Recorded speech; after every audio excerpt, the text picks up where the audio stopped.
Kung ba man, pero para sa Ginoo atong buhaton ng tanan para may bayang Ginoo, praise the Lord.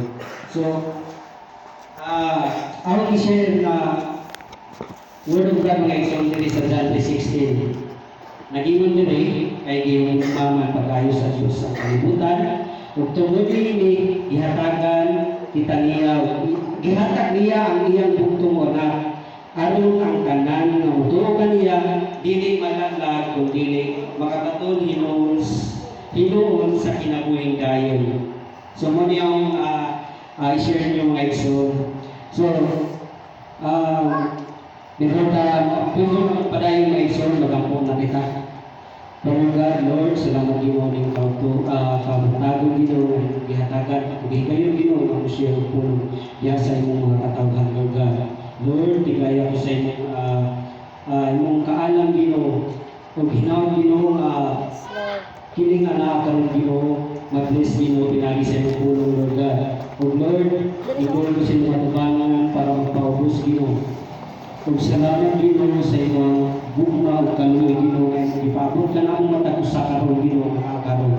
Lord God, salamat Ginoo dalayon ka ning kabutagon ug gihalam kanimo ang kanang pagpasalamat ug kanang bulog ug hallelujah dalayon ka Dios sa ngalan ni Jesus nga among Dios ug Dios. Amen. Amen. So reason na ako ni kitimahan ng reason na ang dakong gugma sa Dios ang gasa kinabuhing dayon diha kang Kristo. So kini nga kuan mga igsoon, aw ni silang kaning nga verses, aw ni silang gi bahid sa tulong nga sentence which is kaning gihigugma pagayo sa Dios. Una. So ang pangutana gihigugma sa Dios sa kalibutan. So ang pangutana mo ni kinsa man kini nga nasa kalibutan ang gihigugma sa Dios. Mo ni pangutana mo. So karon nato nang tubagon. So giingon diri sa Juan 1:9 gipakita sa Dios ang iyang gugma kanato pinaagi sa pagpadala sa iyang bugtong anak ngani sa kalibutan. So timayan mga igsoon kita di ang gihigugma sa Dios. Ang iyang ipasabot diri kalibutan kita ang gihigugma sa Dios.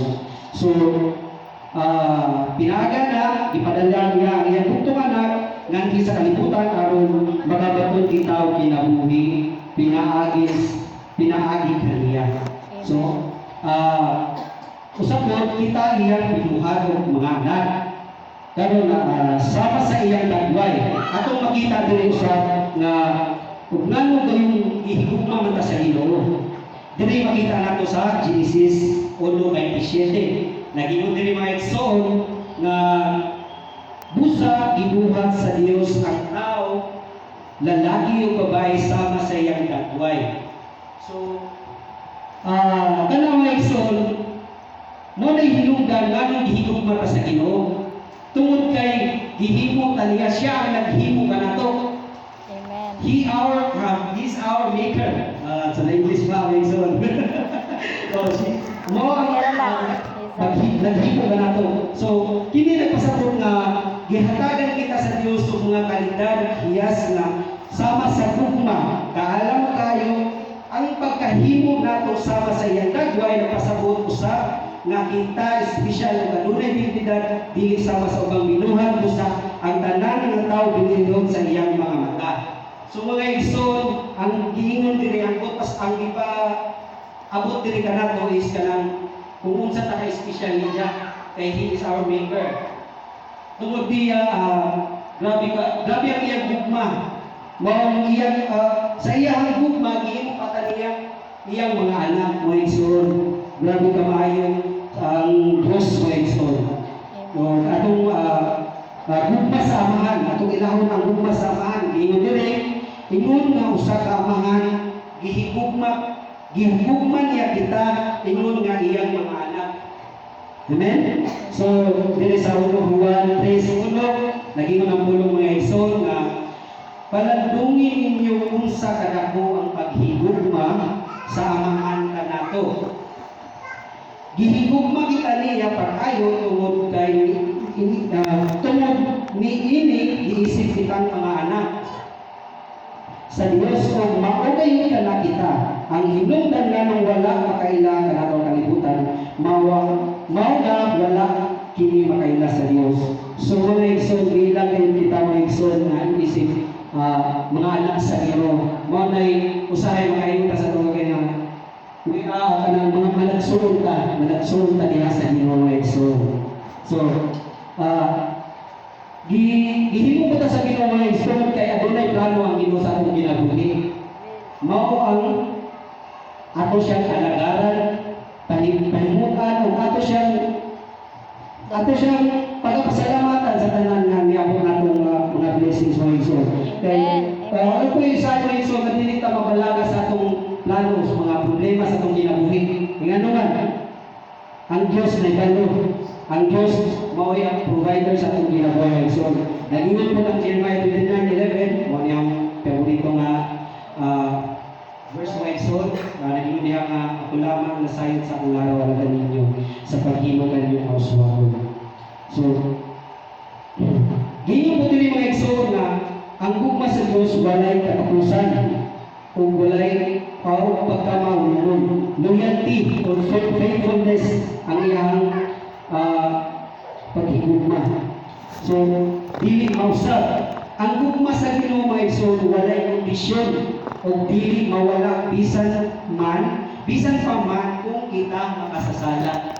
So, bisan mga igsoon na aduna tay mga kasaypanan, still naghihigugma paghihapon kita sa Ginoo.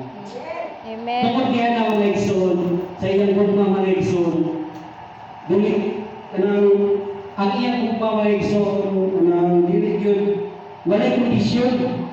Amen. Gihatagan ka niya sa maong kalawasan, gitagaan tao free will sa pagpili sa maayo o sa daugan ang asa kaniya ng duha.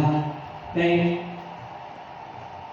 mo nang pasabot diha nga walay kondisyon. Naarami mo ang kondisyon kung asa ka mo pili sa daugan ba o sa maayo. So, wala mga igsoon na naging ng Jeremiah 31 verse 3, nagpakita ako kanila gikan sa layo mga Israelita, gihigugma ko kamo kanunay bisa ipadayon ko pagpailagan ninyo ang gugma kung walay paglubad. Amen. Hallelujah. Hallelujah. Hallelujah. Ang gugma day sa atong Ginoo mga igsoon, walay kausaban, dili mawala. Mga igsoon, kanunay nagpabili na niyang gugma. Bisan kita mabandon, bisan kita masayo, bisan kita mabackslide sa atong pagpangalagan sa Ginoo, bisan sa unsa nato ka kuyang sa pagpangalagan sa Ginoo, pero ang Ginoo andang gihapon mo dawat nimo tungod sa iyang walay bukas o walay kausabang gugma mga igsoon. Grabe ka maayo ang Ginoo mga igsoon. So, ang Diyos mga igsoon andang ipakita o kaluoy. Bisan pa sa atong mga sayo, andam siyang upasaylo kung balikan nato pinagi sa iyang anak na si Jesus mga igsoon. So, bisan sa unang panahon mga igsoon, ang mga katawan sa una wala pa nakaila sa Ginoo. Kanunay pang nagpabilin ng buhat ng mga dili maayo, mga naapa kasi mga daotang buhat. Bisan karon na gihapon, bisan kaila na paghihapon ng mga butanga. Pero sa gihatag na sa Ginoo ang si Jesus Kristo,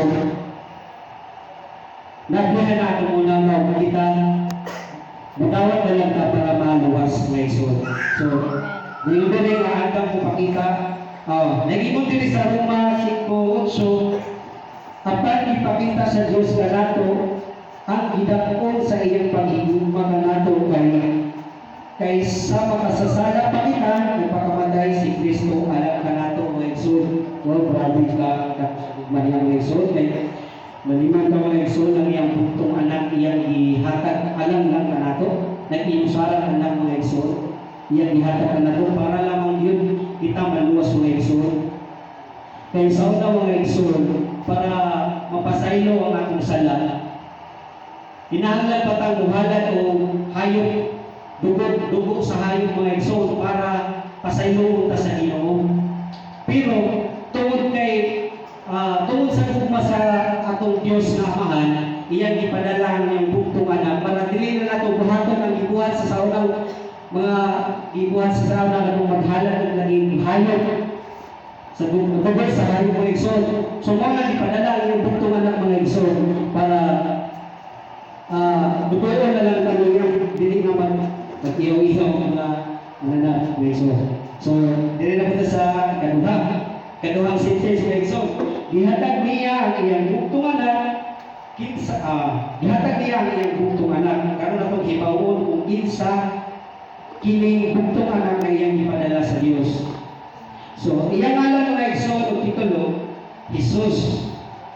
So nagpasabot kini mga igsoon nga ang Ginoo nagaluwas, ang Ginoo nagaluwas. Nag-ingon diri mga igsoon sa Mateo 1:21 nga kung siya ni anak mga nakong isa ka lagi kung imong nga pangalan siya kung Jesus kay siya mao ang luwas kung iyang lungsod gikan sa ilang mga sala mga igsoon. So ang ngalan di ay sa atong ang ngalan ay sa anak sa butong anak nga si Jesus mga igsoon mao ang Jesus. So makita diri